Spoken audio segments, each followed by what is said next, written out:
Friends, welcome to simplified paramedical. आज का हमारा टॉपिक है medical and surgical tubes and catheters, जिसके अंदर हम डिफरेंट टाइप के मेडिकल एंड सर्जिकल ट्यूब्स को और कैथेटर्स को डिटेल में समझेंगे। तो हम स्टार्ट करते हैं introduction to medical and surgical tubes and catheters. तो ये क्या होते हैं, इसके डेफिनेशन की अगर हम बात करें तो medical and surgical tubes and catheters जो होते हैं वो हमारे हेल्थ केयर में यूज़ करते हैं हम ब्रीदिंग को सपोर्ट करने के लिए, फीडिंग के लिए, ड्रेनेज के लिए और मेडिकेशन डिलीवरी के लिए। तो इनको हम क्या बोलते हैं, medical and surgical tubes and catheters बोलते हैं। नेक्स्ट हम देखते हैं difference between tubes and catheters. क्या डिफरेंस होता है ट्यूब्स और कैथेटर्स के बीच में। तो ट्यूब्स जो होती हैं वो हेल्प करती हैं एयरवे को मैनेज करने के लिए, न्यूट्रिशंस के लिए और फ्लूइड को ड्रेन करने के लिए। वहीं पे कैथेटर्स जो होते हैं वो यूज़ होते हैं फ्लूइड को रिमूव करने के लिए, मेडिकेशन डिलीवरी के लिए और मॉनिटरिंग के लिए। Okay, types of tubes and catheters में कौन कौन से टाइप के ट्यूब्स होंगे और कौन कौन से टाइप के कैथेटर्स होंगे उसको देखते हैं। तो ट्यूब्स के अंदर हमारे पास में रेस्पिरेटरी ट्यूब्स होती हैं जिनका काम होता है एयर फ्लो को मेंटेन करना, जिसके अंदर एंडोट्रेकियल ट्यूब और ट्रेकियोस्टमी ट्यूब आ जाएंगी। सेकंड नंबर पे है गैस्ट्रोइंटेस्टाइनल ट्यूब, जिसका काम होता है फीडिंग के अंदर एयर ऐड करना और डिकम्प्रेशन में हेल्प करना। इसके अंदर नेजोगैस्ट्रिक ट्यूब आ जाएगी और जे ट्यूब्स आ जाएंगी। थर्ड नंबर पे स्पेशलाइज्ड ट्यूब्स होती हैं जो कि ड्रेन करती हैं फ्लूइड को, जैसे कि चेस्ट ट्यूब होगी, वूंड ड्रेनेज ट्यूब्स हो गई। तो ये हमारी सारी की सारी कौन सी हैं, ट्यूब्स के अंदर में आएंगी। सेकंड है हमारे पास में कैथेटर्स। कैथेटर्स के अंदर पहले नंबर पे आईवी कैथेटर्स, जो कि एक थिन फ्लेक्सिबल प्लास्टिक ट्यूब होती है जिसको हम वेन्स के अंदर इंसर्ट करते हैं मेडिकेशन देने के लिए। नेक्स्ट कार्डियोवैस्कुलर कैथेटर्स, जिसका काम होता है हार्ट को सपोर्ट करना और सर्कुलेशन के अंदर हेल्प करना, जिसमें स्वान गेंस आ जाएंगे। देन उसके बाद में यूरिनरी कैथेटर्स, जो उसका काम होता है यूरिन को ड्रेन करने में असिस्ट करना, जिसके अंदर फोली और सुप्रा प्यूबिक कैथेटर्स आ जाएंगे। ठीक है। देन उसके बाद में इसमें स्पेशलाइज्ड कैथेटर्स भी होते हैं जिसका काम होता है डायलिसिस के अंदर हेल्प करना और पेन रिलीफ में हेल्प करना और बाइल के ड्रेनेज में हेल्प करना। तो ये हमारे पास में डिफरेंट टाइप के ट्यूब्स और कैथेटर्स हैं। अभी हम देखते हैं इसके क्लासिफिकेशन को। तो इनका क्लासिफिकेशन क्या होगा, कौन कौन से डिफरेंट टाइप के ट्यूब्स और कैथेटर्स होंगे वो भी समझते हैं। तो हम पहले इसको कैटेगराइज कर देते हैं। ट्यूब्स और कैथेटर्स के अंदर जो मेन दो टाइप हैं। अब ट्यूब्स के अंदर हमारे पास में रेस्पिरेटरी ट्यूब्स थी, सेकंड नंबर पे गैस्ट्रोइंटेस्टाइनल ट्यूब्स है और थर्ड नंबर पे स्पेशलाइज्ड ट्यूब है। कैथेटर्स के अंदर इंट्रावेनस कैथेटर्स होंगे, कार्डियोवैस्कुलर कैथेटर्स होंगे, यूरिनरी कैथेटर्स होंगे और स्पेशलाइज्ड कैथेटर्स होंगे। तो ये हमारे पास में मेन कैटेगरीज होंगी हमारे ट्यूब्स एंड कैथेटर्स की। अब हम इसके अंदर सबसे पहले देखेंगे रेस्पिरेटरी ट्यूब्स के बारे में। तो रेस्पिरेटरी ट्यूब्स के अंदर सबसे पहले नेजोफेरेंजियल और ओरोफेरेंजियल एयरवेज आ सकते हैं। दूसरे नंबर पे एंडोट्रेकियल ट्यूब्स आ सकते हैं और थर्ड नंबर पे ट्रेकियोस्टमी ट्यूब्स आ सकते हैं। ये सारी की सारी रेस्पिरेशन के अंदर हेल्प करेंगी। देन सेकंड नंबर पे गैस्ट्रोइंटेस्टाइनल ट्यूब्स, जिसके अंदर पहला है नेजोगैस्ट्रिक ट्यूब जिसको एनजी ट्यूब बोलते हैं, दूसरा है परक्यूटेनियस एंडोस्कोपिक गैस्ट्रोटोमी ट्यूब्स जिसको पीईजी ट्यूब भी बोलते हैं और थर्ड नंबर पे इसमें जेजुनोस्टमी ट्यूब्स जिसको जे ट्यूब्स बोलते हैं। ठीक है। देन स्पेशलाइज्ड ट्यूब्स के अंदर हमारे पास में वूंड ड्रेनेज ट्यूब्स आएंगी, चेस्ट ट्यूब्स आएंगी और नेजोजेजुनम ट्यूब्स आएंगी। तो ये हमारे पास में सारी की सारी डिफरेंट टाइप की और अलग अलग जगह पे यूज़ होने वाली ट्यूब्स हैं। अब हम देखेंगे कैथेटर्स। तो कैथेटर्स के अंदर सबसे पहले इंट्रावेनस कैथेटर्स, जिसके अंदर डिफरेंट टाइप के कैथेटर्स आएंगे। इसमें पहला है peripheral intravenous catheters, second number पे मिड लाइन कैथेटर्स और थर्ड नंबर पे है पेरिफेरली इंसर्टेड सेंटर कैथेटर्स। ठीक है, जिसको हम PICCs बोलते हैं। कार्डियोवैस्कुलर कैथेटर्स के अंदर सेंट्रल वेनस कैथेटर्स आ जाएंगे। सेकंड नंबर पे पल्मोनरी आर्टरी कैथेटर्स जिनको हम स्वान गेंस बोलते हैं। देन इंट्राएयोटिक बैलून पंप आ जाएगा जिसको IABP बोलते हैं। यूरिनरी कैथेटर्स के अंदर हमारे पास में क्वांटम कैथेटर्स आ जाएंगे, सेकंड नंबर पे फोली कैथेटर्स आ जाएंगे और थर्ड नंबर पे सुप्रा प्यूबिक कैथेटर्स आ जाएंगे। स्पेशलाइज्ड कैथेटर्स में हमारे पास में बाइलरी ड्रेनेज कैथेटर्स आ जाएंगे। सेकंड नंबर पे पेरिटोनियल डायलिसिस कैथेटर्स जिसको PD कैथेटर्स बोलते हैं और लास्ट में हमारे पास में है एपिड्यूरल कैथेटर्स। ये हमारे पास में medical and surgical tubes and catheters होंगे, जिसमें ट्यूब्स हमारे पास में अलग होते हैं और कैथेटर्स अलग होते हैं। ट्यूब्स के अंदर हमारे पास में रेस्पिरेटरी सिस्टम के अंदर यूज़ होने वाली ट्यूब्स हैं वो ये वाली होंगी। गैस्ट्रोइंटेस्टाइनल ट्रैक्ट के अंदर यूज़ होने वाली ट्यूब्स हैं वो ये वाली होंगी और स्पेशलाइज जो कि कुछ स्पेशल जगह पे हम ट्यूब्स का यूज़ करते हैं वो भी ये वाली होंगी। देन इंट्रावेनस जो कैथेटर्स होंगे वो ट्यूब से पतले होते हैं। ठीक है। तो इसमें कैथेटर्स के अंदर इंट्रावेनस कैथेटर्स में ये वाले होंगे, कार्डियोवैस्कुलर में ये और ये सारे डिफरेंट टाइप के हो जाएंगे। तो ये हमारे पास में क्लासिफिकेशन था medical and surgical tubes and catheters का। तो हम इसके अंदर सबसे पहले एक एक करके सबको देखेंगे। तो हम स्टार्ट करेंगे पहले ट्यूब से, देन उसके बाद में हम कैथेटर्स को एक एक करके डिस्कस करेंगे। तो हम स्टार्ट करते हैं रेस्पिरेटरी ट्यूब से। तो रेस्पिरेटरी ट्यूब, इनका पर्पस क्या होता है, एक ऐसे डिवाइस होते हैं जो कि सिक्योर करते हैं एयरवेज को ऑक्सीजन को डिलीवर करने के लिए और सिक्रीशंस को रिमूव करने के लिए। इसके अंदर सबसे पहले नेजोफेरेंजियल और ओरोफेरेंजियल एयरवे को देखते हैं। तो इसके अंदर मैकेनिज्म की अगर हम बात करें, ये ऐसे ट्यूब्स होते हैं जिनको हम इंसर्ट करते हैं नोज और माउथ के अंदर, ताकि हम टंग के ऑब्स्ट्रक्शन को रोक पाएँ, मतलब टंग फॉलिंग ना हो, उसकी वजह से ऑब्स्ट्रक्शन ना आए एयरवे के अंदर। तो उसके लिए हम क्या यूज़ करते हैं, रेस्पिरेटरी ट्यूब्स का यूज़ करते हैं, जिसके अंदर नेजोफेरेंजियल या फिर ओरोफेरेंजियल ट्यूब्स हो सकते हैं या फिर एयरवे हो सकते हैं। तो ये वाले जो है हमारे, ये वाले ओरल एयरवेज हैं और ये वाले नेजल एयरवे हैं। इसमें साइज़ की अगर हम बात करें तो इसमें स्मॉल साइज़ में 6 to 7 सेंटीमीटर पीडियाट्रिक के लिए यूज़ कर सकते हैं, मीडियम 8 to 9 सेंटीमीटर अडल्ट के लिए यूज़ कर सकते हैं, और larger 10 to 12 centimetre larger adult के लिए यूज़ कर सकते हैं। टाइप में गुडल्स एयरवे हो सकते हैं और फिर बर्मन एयरवे हो सकते हैं। एप्लीकेशंस कहाँ पे हम इनका यूज़ करेंगे, इनका यूज़ हम करते हैं टेम्परेरी एयरवे को मैनेज करने के लिए अनकॉन्शियस पेशेंट्स के अंदर। मतलब जो अनकॉन्शियस पेशेंट है, अगर उनका एयरवे ऑब्स्ट्रक्ट हो रहा है तो वहाँ पे हम टेम्परेरी बेस पे इन नेजोफेरेंजियल या फिर ओरोफेरेंजियल एयरवे का यूज़ कर सकते हैं एयरवे को ओपन रखने के लिए। सेकंड नंबर पे पोस्ट ऑपरेटिव रिकवरी के बाद में जब ऑपरेशन हो जाता है, ऑपरेशन के बाद में पेशेंट जो है वो सेडेशन में होता है कई बारी, और वो थोड़ा सा अनकॉन्शियस होता है, तो उस टाइम पे उसके एयरवे को ओपन रखने के लिए भी हम किसका यूज़ कर सकते हैं, हम यहाँ पे एयरवेज जो ओरोफेरेंजियल या फिर नेजोफेरेंजियल एयरवे है उनका यूज़ कर सकते हैं। देन एडवांटेज, क्या एडवांटेज होगा इनका, ये नॉन इन्वेसिव होती है, मतलब यहाँ पे हमें कट नहीं लगाना पड़ता है। सेकंड, इजी टू इंसर्ट, इनको इंसर्ट करना बहुत इजी होता है।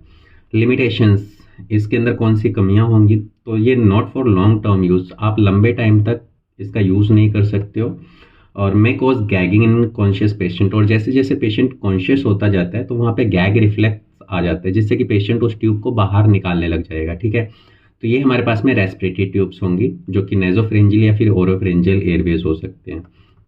देन हम बात करते हैं एंडोट्रेकियल ट्यूब्स, जिनको हम ईटीटी ट्यूब बोलते हैं। मैकेनिज्म, इनको हम इंसर्ट करते हैं into the trachea via mouth और नोज। तो हम इनको नोज या फिर माउथ के थ्रू ट्रेकिया के अंदर इंसर्ट करते हैं to maintain an open airway को मेंटेन करने के लिए। ओके, तो एंडोट्रेकियल ट्यूब का यूज़ हम कहाँ पे करते हैं, एयरवे को ओपन रखने के लिए ट्रेकिया के अंदर डालते हैं माउथ और नोज के थ्रू। इसके साइज़ की अगर हम बात करें तो इसके अंदर स्मॉल साइज़ के अंदर 2.5 to 4.5 मिलीमीटर पेडियाट्रिक्स के अंदर यूज़ होने वाली होती हैं, मीडियम के अंदर 5 to 7 मिलीमीटर्स की अडल्ट के अंदर यूज़ होती हैं, और लार्ज के अंदर 7.5 to 9 mm की लार्ज अडल्ट के लिए हम यूज़ करते हैं, जिनको हाई वेंटिलेशन की रिक्वायरमेंट होती है। देन टाइप्स के अंदर ये कर्व्ड हो सकती है, अनकर्व्ड हो सकती है, रेनफोर्स्ड हो सकती है, जिसको हम आर्मर्ड एंडोट्रेकियल ट्यूब बोलते हैं। ठीक है, देन उसके बाद में एप्लीकेशन, कहाँ पे हम इनका यूज़ करते हैं, तो जनरल एनेस्थीसिया के अंदर पेशेंट को जब वेंटिलेट करना होता है, अनकॉन्शियस करने के बाद में पेशेंट को वेंटिलेट करना होता है, तो वहाँ पे हम एंडोट्रेकियल ट्यूब का यूज़ करते हैं। मैकेनिकल वेंटिलेशन के लिए यूज़ करते हैं आईसीयूज़ के अंदर, तो आईसीयूज़ के अंदर पेशेंट को मैकेनिकली वेंटिलेट करने के लिए हम ईटी ट्यूब का यूज़ करते हैं, और इमरजेंसी के अंदर एयरवे को मैनेज करने के लिए भी हम किसका यूज़ करते हैं, एंडोट्रेकियल ट्यूब्स का यूज़ करते हैं। नेक्स्ट, इसके अंदर एडवांटेज की अगर हम बात करें तो ये सिक्योर एयरवे को प्रोवाइड करता है ड्यूरिंग सर्जरी और क्रिटिकल केयर। मतलब आपको अगर एक सिक्योर एयरवे चाहिए जहाँ पे आपका एयरवे ऑब्स्ट्रक्ट ना हो, वहाँ पे आप एंडोट्रेकियल ट्यूब का यूज़ कर सकते हो, जो कि सर्जरी के टाइम पे और क्रिटिकल केयर के टाइम पे भी हम इसका यूज़ कर सकते हैं। अलाउइंग सक्शनिंग ऑफ सिक्रेशंस, यहाँ जो एंडोट्रेकियल ट्यूब है उसके थ्रू हम सक्शनिंग भी कर सकते हैं।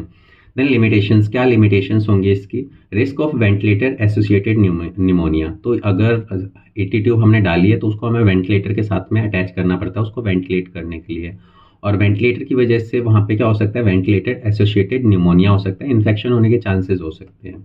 Then vocal cord injury with prolonged use, तो आप काफ़ी लंबे टाइम तक अगर इसका यूज़ करते हो तो वहाँ पे वोकल कॉर्ड की इंजरी हो सकती है इन एंडोट्रेकियल ट्यूब्स की वजह से। ओके, देन हम बात करते हैं ट्रिकोस्टमी ट्यूब्स। ट्रिकोस्टमी ट्यूब के अगर मैकेनिज्म की बात करें तो इनको हम सर्जिकली इंसर्ट करते हैं ट्रेकिया के अंदर वाया नेक स्ट्रोमा। तो नेक के अंदर हम क्या करते हैं, एक ओपनिंग क्रिएट करते हैं जिसको हम नेक स्ट्रोमा बोलते हैं, तो सर्जिकल ओपनिंग को स्ट्रोमा बोलते हैं। तो नेक के अंदर हम एक इंसिजन देते हैं और वहाँ पे हम एक ट्यूब को इंसर्ट कर देते हैं ट्रेकिया के अंदर for long term airway access. लंबे टाइम तक हमें अगर एयरवे को एक्सेस करना है या फिर मैनेज करना है, वहाँ पे हम ट्रिकोस्टमी ट्यूब का यूज़ करते हैं। ओके, साइज़, तो इनके अंदर स्मॉल साइज़ के अंदर 4 to 6 mm पेडियाट्रिक्स के लिए यूज़ करेंगे, मीडियम के अंदर 7 to 8 mm अडल्ट के अंदर यूज़ करेंगे, लार्ज के अंदर 9 to 10 mm लार्ज अडल्ट और हाई वेंटिलेशन जहाँ पे नीड होती है वहाँ पे यूज़ करेंगे ट्रिकोस्टमी ट्यूब का। ओके, देन टाइप्स के अंदर कफ्ड के हो सकते हैं, अनकफ्ड हो सकते हैं, फेनेस्ट्रेटेड हो सकते हैं, या फिर एडजस्टेबल फ्लेंज टाइप के हो सकते हैं। ठीक है, तो यहाँ पे डिफरेंट डिफरेंट टाइप के ट्रिकोस्टमी ट्यूब हो सकते हैं, जिसमें फेनेस्ट्रेटेड जो ट्रिकोस्टमी ट्यूब होता है वो आपको स्पीकिंग फैसिलिटी प्रोवाइड भी करता है, मतलब आप ट्रिकोस्टमी ट्यूब डले होने के बाद भी बोल सकते हो इसके अंदर। तो एप्लीकेशन प्रोलॉन्ग्ड मैकेनिकल वेंटिलेशन, आपको बहुत लंबे टाइम तक पेशेंट को वेंटिलेट करने की जरूरत पड़ रही है तो वहाँ पे आप इसका यूज़ कर सकते हो। अपर एयरवे ऑब्स्ट्रक्शन, अगर आपका अपर एयरवे ऊपर वाला जो एयरवे सिस्टम है वो अगर ऑब्स्ट्रक्ट हो जाता है या फिर वहाँ ट्रॉमा हो जाए या फिर ट्यूमर हो जाए तो उस कंडीशन में हमें नीचे इंसिजन लगा करके ट्यूब को डालना पड़ेगा। एडवांटेज, क्या एडवांटेज होते हैं? Reduce laryngeal damage compare to ETT, यहाँ पे जो लैरिंग्स हैं वो डैमेज नहीं होते हैं, वोकल कॉर्ड जो है वो ज़्यादा डैमेज नहीं होते हैं क्योंकि वोकल कॉर्ड से नीचे हम कट लगा रहे हैं। तो यहाँ पे लैरिंग्स के डैमेज होने के चांसेस कम हो जाते हैं जो कि एंडोट्रेकियल ट्यूब की वजह से ज़्यादा हो रहे थे। फैसिलिटेट स्पीच, तो हम इसके अंदर स्पीकिंग भी कर सकते हैं, जैसे कि एंडोट्रेकियल ट्यूब डालते हैं तो वहाँ पे हम स्पीकिंग नहीं कर सकते हैं, बट यहाँ पे अगर ट्रिकोस्टमी ट्यूब डली है और हमारे पास में एक स्पेशल टाइप की जिसको हम फेनेस्ट्रेटेड ट्रिकोस्टमी ट्यूब बोल रहे हैं, अगर वो डली है तो वहाँ पे आप बोल भी पाते हो क्योंकि वहाँ पे स्पीकिंग वॉल्व होते हैं। तो ये वाली आपके पास में जो है जहाँ पे छोटे छोटे होल्स बने हुए हैं इनको हम फेनेस्ट्रेटेड ट्रिकोस्टमी ट्यूब बोलेंगे। लिमिटेशंस, तो लिमिटेशंस के अंदर risk of tracheal stenosis, trachea के स्टीनोसिस होने के चांसेस होते हैं, मतलब उसके नैरो हो जाने के चांसेस हो सकते हैं वहाँ पे। रिक्वायर्ड रेगुलर स्ट्रोमा केयर, जो आपने ओपनिंग क्रिएट की है, जो आपने यहाँ पे कट लगाया है ट्यूब को डालने के लिए, उस ट्रोमा की आपको रेगुलर केयर करनी पड़ेगी क्योंकि यहाँ से इन्फेक्शन जो है वो आपके लंग्स में जाने के चांसेस बहुत ज़्यादा होते हैं और यहाँ पे जो स्टोमा है वो ईजी वे होता है इन्फेक्शन को अंदर पहुँचाने का, तो वहाँ पे आपको स्टोमा की केयर अच्छे से करनी पड़ेगी इन्फेक्शन को रोकने के लिए। तो ये आपकी ट्रिकोस्टमी ट्यूब थी। उसके बाद में हम गैस्ट्रोइंटेस्टाइनल ट्यूब्स देखेंगे। तो इससे पहले जो हमने देखी वो हमारी रेस्पिरेटरी सिस्टम के अंदर यूज़ होने वाली ट्यूब्स थी। अब हम जो हमारे गैस्ट्रोइंटेस्टाइनल ट्रैक्ट के अंदर यूज़ होने वाली ट्यूब्स होंगी वो देखेंगे। तो इसके अंदर इनका पर्पस क्या होता है? यूज़ होता है इनका फीडिंग के अंदर, डिकम्प्रेशन के अंदर और ड्रेनेज के अंदर। तो इसके अंदर सबसे पहली जो ट्यूब है गैस्ट्रोइंटेस्टाइनल ट्यूब है उसको हम क्या बोलेंगे? नेजोगैस्ट्रिक ट्यूब्स बोलेंगे। अब इनका मैकेनिज्म, इनको इंसर्ट करते हैं थ्रू नोज के थ्रू इंसर्ट करते हैं इनटू द स्टमक के अंदर। तो नोज के थ्रू डालते हैं और ये आपकी स्टमक के अंदर चली जाती है, इसको हम क्या बोलेंगे? नेजोगैस्ट्रिक ट्यूब बोलेंगे क्योंकि नोज से कहाँ जा रही है? स्टमक के अंदर जा रही है, गैस्ट्रो के अंदर जा रही है। कौन कौन से साइज़ की होती है? तो ये स्मॉल साइज़ के अंदर 6 to 8 फ्रेंच पेडियाट्रिक्स के अंदर यूज़ कर सकते हैं, मीडियम के अंदर 10 to 12 फ्रेंच एडल्ट्स के अंदर यूज़ कर सकते हैं, लार्ज के अंदर 14 to 18 फ्रेंच फॉर ड्रेनेज के लिए यूज़ कर सकते हैं। मतलब जहाँ पे ड्रेनेज की ज़रूरत है तो वहाँ पे हम बड़े साइज़ की नेजोगैस्ट्रिक ट्यूब का यूज़ करेंगे। टाइप्स के अंदर लेविंस ट्यूब हो सकती हैं, स्लेम्स शम्प ट्यूब हो सकती हैं, जो कि डिफरेंट इसमें 2 वेज होते हैं, इसमें सिंगल भी होता है सक्शनिंग के लिए, तो ये डिफरेंट टाइप की हो सकती हैं। एप्लीकेशन, तो कहाँ पे यूज़ करते हैं इसका? एंट्रल फीडिंग, मतलब इंटेस्टाइनल फीडिंग करवानी है तो वहाँ पे हम इस नेजोगैस्ट्रिक ट्यूब का यूज़ कर सकते हैं। दूसरा गैस्ट्रिक डीकम्प्रेशन, तो गैस्ट्रिक डीकम्प्रेशन मतलब आपके स्टमक के अंदर अगर कोई एयर फिल है या फिर फ्लूइड है तो उसको अगर आपको रिमूव करना है तो वहाँ पे आप इसका यूज़ कर सकते हो, या फिर वोवल ऑब्स्ट्रक्शन हो उस टाइम पे भी आप इस नेजोगैस्ट्रिक ट्यूब का यूज़ कर सकते हो डीकम्प्रेशन के लिए। देन मेडिकेशन एडमिनिस्ट्रेशन और मेडिकेशन डिलीवरी के लिए भी हम इसका यूज़ कर सकते हैं। देन एडवांटेज, क्या एडवांटेज होते हैं इसके? रैपिड प्लेसमेंट, इसको हम इजीली डाल सकते हैं और जल्दी से डाल सकते हैं। कॉस्ट एफिशिएंट, ये ज़्यादा महंगी नहीं होती है, ठीक है। देन उसके बाद में लिमिटेशंस, क्या कमियां होती हैं इसके अंदर? नेजल इरिटेशन, अल्सरेशन, तो नोज़ के अंदर क्या हो सकती है? इरिटेशन हो सकती है क्योंकि आप नोज़ के थ्रू डालोगे तो वो नोज़ को इरिटेट कर सकती है या फिर वहाँ पे अल्सर्स क्रिएट कर सकती है। देन रिस्क ऑफ एस्पिरेशन, और एस्पिरेशन के चांसेस भी हो सकते हैं, मतलब आपका जो स्टमक का कंटेंट है वो बाहर आ सकता है, तो ये इसके अंदर लिमिटेशंस होंगी। तो इसके अंदर पहली नेजोगैस्ट्रिक ट्यूब। दूसरी हम देखते हैं इसके अंदर परक्यूटेनियस एंडोस्कोपिक गैस्ट्रोटोमी ट्यूब, जिसको हम पीईजी ट्यूब बोलते हैं, इसको देखते हैं। तो मैकेनिज्म, इसके अंदर हम सर्जिकली प्लेस करते हैं फीडिंग ट्यूब को through the abdomen wall into the stomach. तो हम क्या करते हैं? एब्डोमेन वॉल को के ऊपर कट लगाते हैं और उस ट्यूब को हम कहाँ पे डाल देते हैं? स्टमक के अंदर डाल देते हैं। तो इसके अंदर हम क्या करते हैं?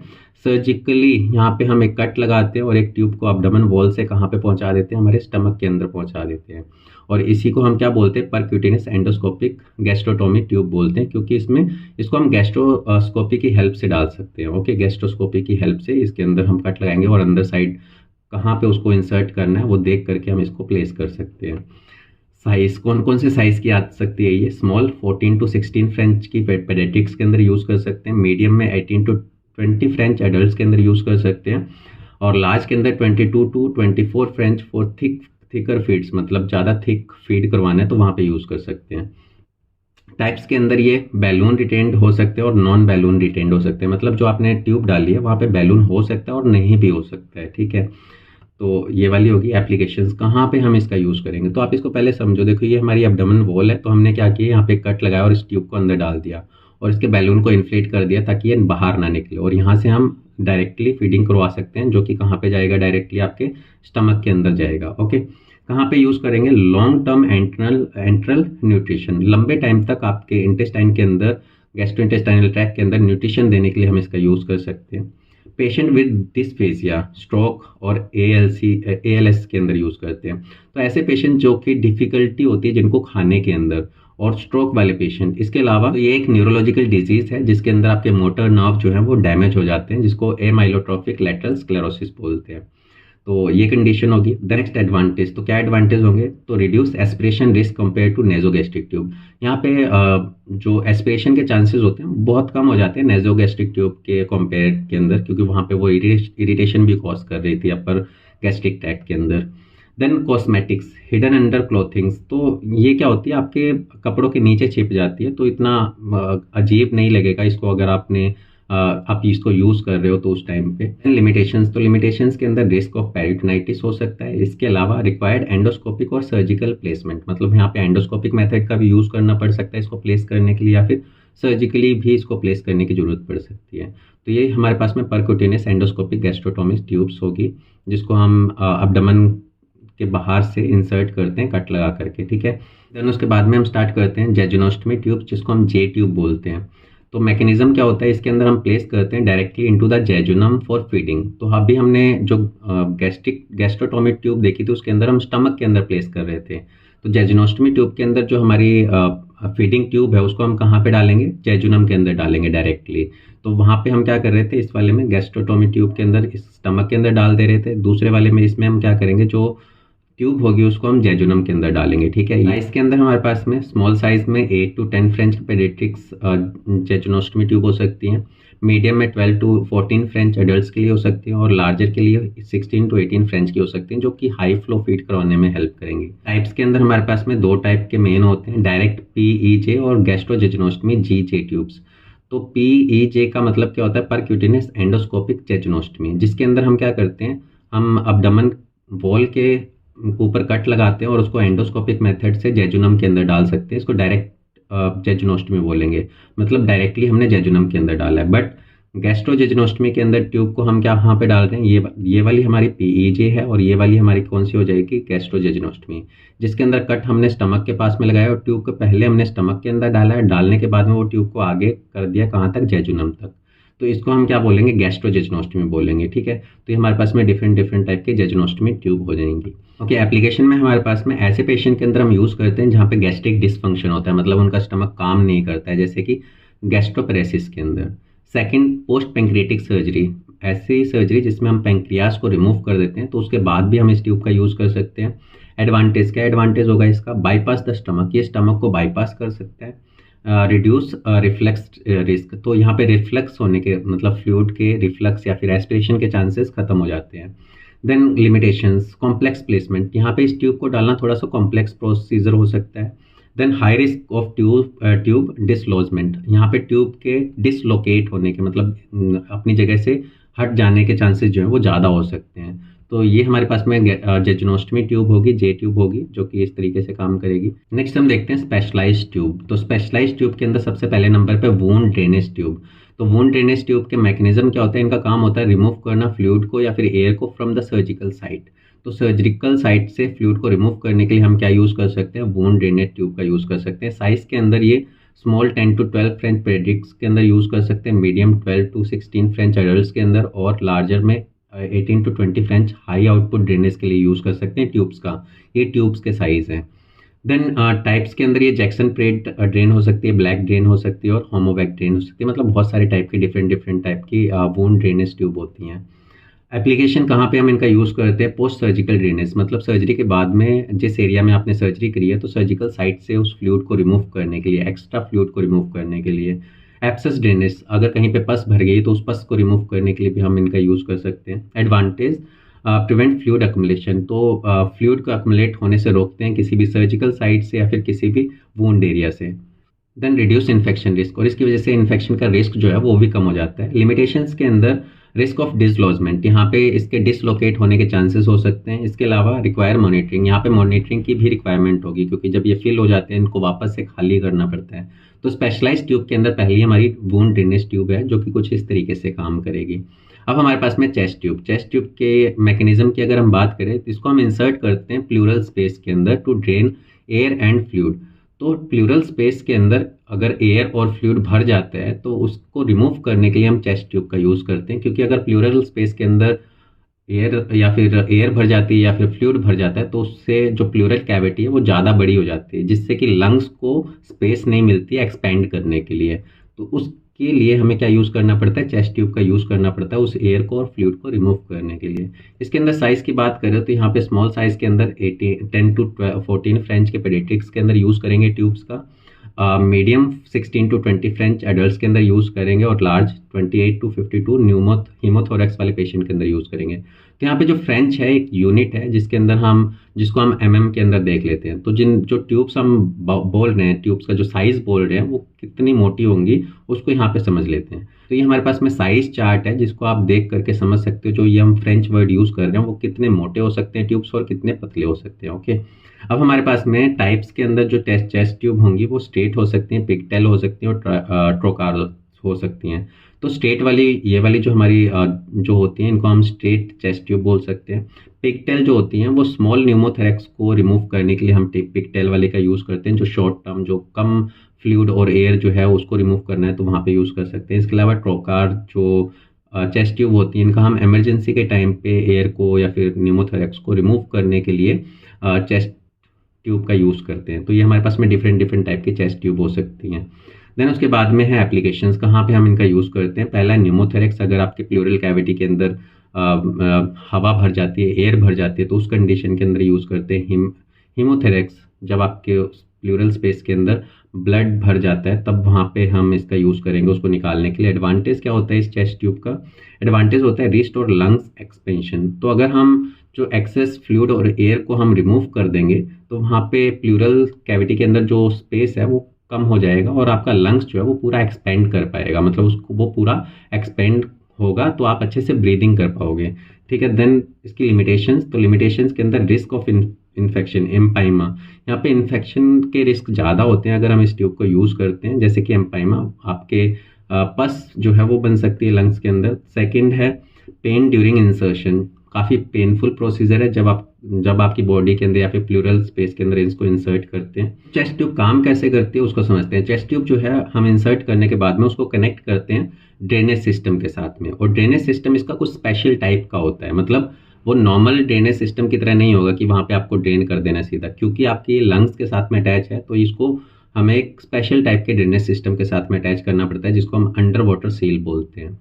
और अंडर वाटर सील के साथ साथ में हम उसको सक्शन के साथ में भी अटैच कर सकते हैं। ठीक है, तो यहाँ पे ये वाला जो आपको दिख रहा है ये क्या है, ये हमारा वाटर सील है, वाटर सील बॉटल है। यहाँ पे आपका कलेक्शन बॉटल है और यहाँ पे प्रेशर रेगुलेटिंग बॉटल है। तो यहाँ पे अलग अलग टाइप की बॉटल है और इसमें जो मेन जिसका जो काम होता है वो अंडर वाटर सील बनाना होता है। ठीक है, यहाँ पे दूसरा है दैट प्रिवेंट एयर फ्रॉम री entering while allowing continuous drainage. तो ये जो वाटर सील होती है इसका काम क्या होता है, इसका काम होता है जो एयर बाहर आ रही है, जो यहाँ से प्लूरल स्पेस से एयर या फिर फ्लूइड जो बाहर निकल रहा है वो यहाँ पे कलेक्ट हो जाए हमारे पास में फ्लूइड कलेक्शन ट्यूब बॉटल के अंदर। बट जब वापस से इसको जाना हो तो वहाँ पे वापस से फ्लूइड वापस से एंटर ना कर पाए इस लंग्स के अंदर, वापस से एयर इसके अंदर ना जा पाए, उसके लिए यहाँ पे क्या होती है, वाटर सील बॉटल होती है, मतलब वाटर सील होता है यहाँ पे।